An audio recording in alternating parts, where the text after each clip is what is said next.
અને સ્વાગત છે તમારું પૂનમ્સ ફ્લેવર કિચનમાં। આજે હું તમને શીખવાડીશ એક પંજાબી સબ્જી જેનું નામ છે મેથી મટર મલાઈ।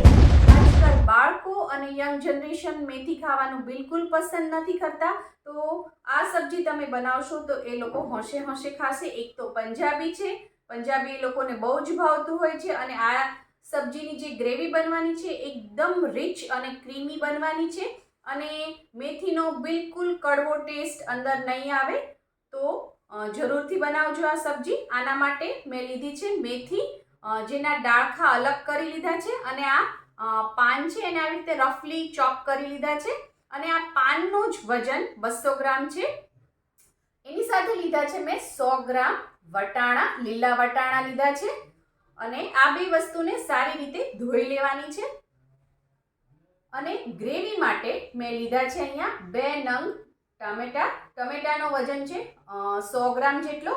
1 ઇંચ આદુનો ટુકડો છે, 1 મરચું છે લીલું અને 15 નંગ આખા કાજુ છે। તમે ટુકડા લેતા હો તો થોડા વધારે લેવાના। તો આ જે વસ્તુ તમને અલગથી ડીશમાં દેખાઈ રહી છે, ટમેટા, મરચા, આદુ અને કાજુ, આની આપણે મિક્સચરમાં ગ્રેવી કરી લેવાની છે।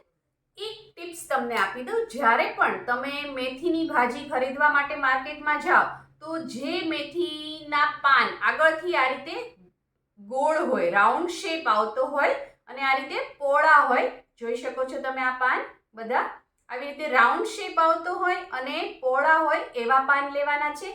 આ ભાજી છે એ કડવી ઓછી હોય છે અને આમાં ન્યુટ્રિશન્સ વેલ્યુ વધારે હોય છે, તો આવી ભાજી પસંદ કરવાની।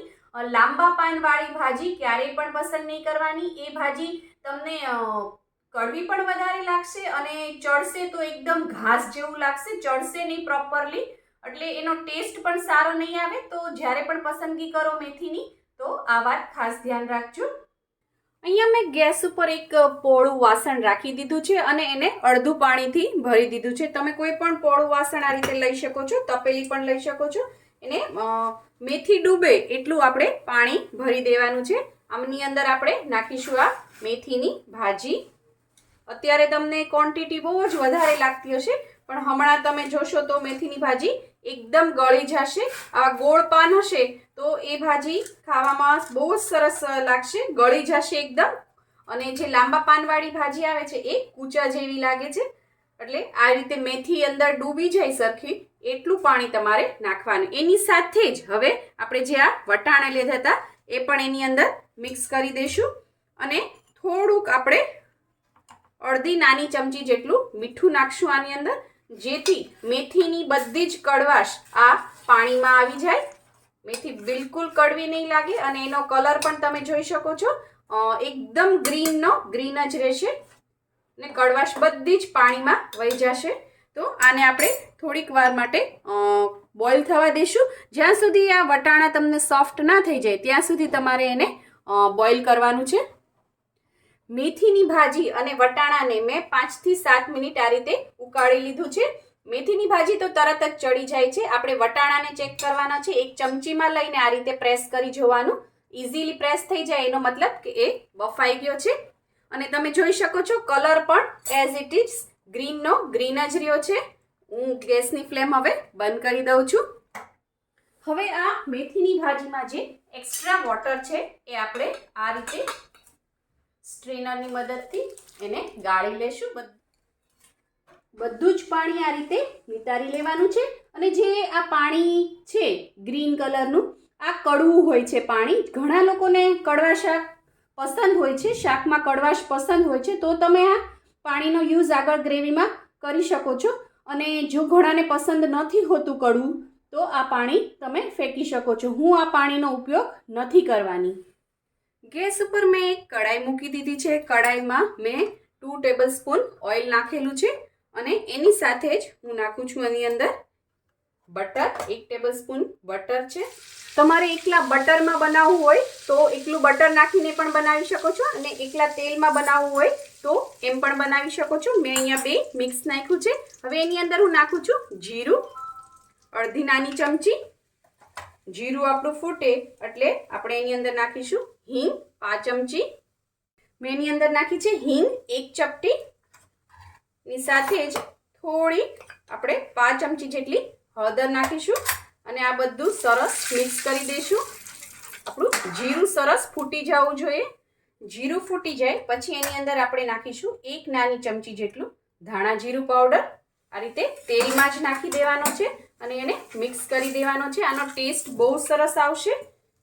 હવે આપણે આની અંદર નાખી દઈશું આપણે કાજુ, ટમેટા, આદુ અને મરચાંની જે પેસ્ટ બનાવી છે એ પેસ્ટ આની અંદર એડ કરી દેવાની છે અને એને મિક્સ કરી દેવાની છે. મિક્સ થઈ જાય પછી એની અંદર જ અત્યારે જ આપણે લાલ મરચું પાવડર નાખીશું. મેં અહીંયા 1 નાની ચમચી જેટલું નાખ્યું છે. તમે લીલું મરચું જે ગ્રેવીમાં નાખ્યું એનું કેટલું તીખું છે એ પ્રમાણે તમારે લાલ મરચું નાખવું અને એને પણ મિક્સ કરી લઈશું. અને એની સાથે જ આપણે 1 નાની ચમચી ગરમ મસાલો પાવડર નાખીશું અને આ બધું સરસ મિક્સ કરી અને તેલ છૂટું પડે ત્યાં સુધી આપણે ગ્રેવીને કૂક થવા દેવાની છે. આપણી ગ્રેવી સરસ કૂક થઈ ગઈ છે. ઉપર ઓઇલ આવી ગયું છે. ઘણીવાર તમે ગ્રેવી કૂક કરતા હો અને ગ્રેવી એકદમ થીક હોય તો ઓઇલ તરત બહાર આવી જતું હોય છે. ત્યારે થોડું અડધા કપ જેટલું પાણી નાખી અને ગ્રેવીને સરસ કૂક થવા દેવાની, કારણ કે આની અંદર બધી જ વસ્તુ કાચી હોય છે. તો બધા પ્રોપર મસાલા કૂક થવા જરૂરી છે. હવે આપણે આની અંદર નાખીશું મલાઈ. ફ્રેશ ક્રીમ આવે છે એ પણ તમે યુઝ કરી શકો છો. મેં અહીંયા 1 બાઉલ લીધી છે નાનું, 130 ગ્રામ જેટલું છે. અને ઘરની મલાઈ હોય છે આપણે એ પણ તમે આની અંદર નાખી શકો છો. નાખી અને સરસ રીતે મિક્સ કરી દેવાનું છે. હવે સાથે સાથે એની અંદર હું 5 ચમચી જેટલી ખાંડ નાખું છું. તમારે ખાંડ ન નાખવી હોય તો નહીં નાખતા તમે. અને એની સાથે જ હવે થોડું હું મીઠું નાખી દઈશ સ્વાદ પ્રમાણે. આપણે મેથીની ભાજી જ્યારે બોઇલ કરી ત્યારે પણ મીઠું નાખ્યું હતું એટલે એ પ્રમાણે નાખવું. અને આ બધું સરસ મિક્સ થઈ અને આને 2 મિનિટ કૂક થવા દઈશું. ક્રીમ નાખ્યા પછી મેં એકદમ ધીમા તાપે 1.5 થી 2 મિનિટ જેવું જ એને કૂક કરવાનું છે. વધારે કૂક નથી કરવાનું, નહીતર એમાંથી ઘી છૂટું પડવા મળશે. અને ગેસની ફ્લેમ પણ હાઈ નથી રાખવાની, નહીતર ઘી છૂટું પડી જશે એના અંદરથી. હવે આપણે આની અંદર જે બાફેલી મેથી ને વટાણા છે એ નાખીશું. તમે જુઓ મેથીનો colour as it is green જ રહ્યો છે, વટાણાનો પણ. અને આને સારી રીતે આની અંદર મિક્સ કરી દેવાનું છે. મેથી નાખીને મિક્સ કર્યા પછી તમારે જેટલું એને ગ્રેવીવાળું રાખવું હોય એટલું પાણી નાખવાનું. આ શાક બહુ ગ્રેવીવાળું નથી હોતું. આમાં આપણે ક્રીમ નાખ્યું છે એટલે ઓલરેડી આ ઢીલું જ છે. તો પણ હું આની અંદર અડધો કપ જેટલું પાણી નાખું છું, કારણ કે હજી મને આ થોડું થીક લાગે છે. બસ અડધો કપ પાણી નાખી અને હવે આને ઢાંકી અને 2 મિનિટ સુધી ચડવા દેશું, જેથી મેથી અને વટાણાની અંદર બધો જ ફ્લેવર મસાલાનો સરસ બેસી જાય. શાકને મેં સ્લો ટુ મીડિયમ ફ્લેમ ઉપર 2 મિનિટ કૂક થવા દીધું હતું. શાક સરસ કૂક થઈ ગયું છે. આ રીતની ગ્રેવી રાખવાની છે આની અંદર. આનો કલર આ રીતનો જ હોય છે. જો તમને વ્હાઇટ કલર પસંદ હોય, કારણ કે ક્રીમવાળું શાક છે તો વ્હાઇટ કલર પસંદ હોય તો હળદર નહીં નાખવાની. આ શાકને મેં એક સર્વિંગ બોલમાં ટ્રાન્સફર કરી દીધું છે અને ફ્રેશ ક્રીમથી ગાર્નિશ કર્યું છે અને વચ્ચે થોડું બટર મૂક્યું છે. જરૂરથી આ શાક બનાવજો. આની ગ્રેવી એકદમ મોઢામાં ઓગળી જશે, વેલ્વેટ જેવું ટેક્સચર આવે છે. તો જરૂરથી આ સબ્જી બનાવજો અને મને કોમેન્ટ કરીને કહેજો કે કેવી બની હતી. જો તમને મારી આ રેસીપી પસંદ આવી હોય તો લાઇક, શેર, કોમેન્ટ કરો. પ્લીઝ મારી ચેનલને સબસ્ક્રાઈબ કરો અને હા, બેલ આઇકન દબાવવાનું ના ભૂલશો, જેથી આવી જ સરસ મજાની વાનગીઓ તમારા સુધી પહોંચતી રહે. Thank you.